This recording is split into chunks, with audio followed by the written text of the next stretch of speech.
एक गांव में दो दोस्त रहते थे। एक का नाम मोहन और दूसरे का नाम सोहन। दोनों में बहुत ही गहरी मित्रता थी। मोहन बहुत ही धार्मिक व्यक्ति था।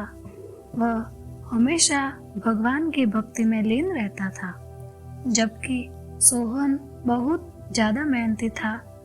एक बार दोनों ने एक बीघा जमीन लेकर उसमें फसल उगाने के बारे में सोचा, जिसके बाद वह एक अच्छा सा घर बनाना चाहते थे।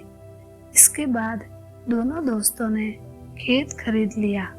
सोहन दिन रात खेत में मेहनत करता और मोहन मंदिर में बैठकर फसल अच्छी होने के लिए भगवान से प्रार्थना किया करता। इसी तरह से समय बीतता गया और कुछ दिन बाद फसल पक गई।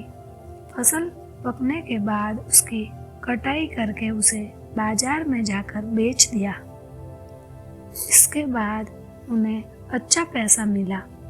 इस पर सोहन ने कहा कि इसमें से मेरा ज़्यादा हिस्सा है, क्योंकि मैंने दिन रात एक करके खेत को खोदा, पानी देकर फसल उगाई है।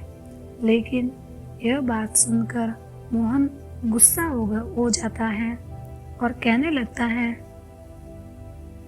कि धन का ज़्यादा हिस्सा मुझे मिलना चाहिए, क्योंकि मैंने अपने खेत में अच्छी फसल होने के लिए भगवान से प्रार्थना की है और जब तक भगवान की मर्जी ना हो तब तक कोई भी कुछ नहीं कर सकता है। दोनों इसी बात को लेकर लड़ने लगे। अब यह बात गांव के मुखिया तक पहुंच गई। गांव के मुखिया ने सारे बात सुनने के बाद एक फैसला किया। मुखिया ने दोनों दोस्तों को चावलों की एक एक बोरी दी, जिसमें चावलों के बीच छोटे छोटे कंकड़ मिले हुए थे। मुखिया ने कहा, इस चावलों की बोरी को घर ले जाओ और इसमें से सुबह तक चावल और कंकड़ अलग अलग करके लेकर आओ। फिर मैं सुबह फैसला करूंगा कि फसल का ज़्यादा धन किसको मिलना चाहिए। दोनों अपनी अपनी चावलों की बोरी लेकर घर चले गए। सोहन अपने चावलों की बोरी को खोलकर उसमें से कंकड़ अलग करने लगा। मोहन अपनी चावलों की बोरी को लेकर मंदिर में चला गया और भगवान से चावलों से कंकड़ को अलग करने के लिए प्रार्थना करने लगा।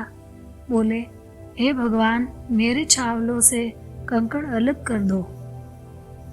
दोनों अगली सुबह मुखिया के पास पहुँचे।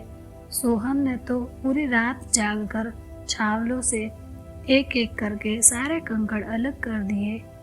इस पर मुखिया बहुत खुश हुआ और मोहन ने अपनी बोरी मंदिर से ले जाकर ऐसी की ऐसी मुखिया के सामने रख दी और मुखिया से बोला, आप बोरी को खोलकर देख लीजिए। मुझे भगवान पर पूरा विश्वास है कि इस चावल की बोरी से सारे कंकड़ निकल चुके होंगे। लेकिन जब मुखिया ने चावलों की बोरी खुलवाई तो देखा सारे कंकड़ चावलों के बीच ही मौजूद थे। मुखिया ने मोहन को समझाते हुए कहा कि भगवान भी हमारी मदद जब ही करते हैं जब हम अपनी तरफ से मेहनत करते हैं। यह बात समझाते हुए मुखिया ने फसल का ज़्यादा धन सोहन को दे दिया। इसके बाद से मोहन भी सोहन के साथ खेत में मन लगाकर मेहनत करने लगा। इस बार उनके खेत में और भी ज़्यादा अच्छी फसल हुई। यह कहानी हमें सिखाती है कि हमें कभी भी पूरी तरह से भगवान के भरोसे पर नहीं बैठना चाहिए, क्योंकि भगवान भी हमारी सहायता तभी करते हैं जब हम अपनी तरफ से मेहनत करते हैं।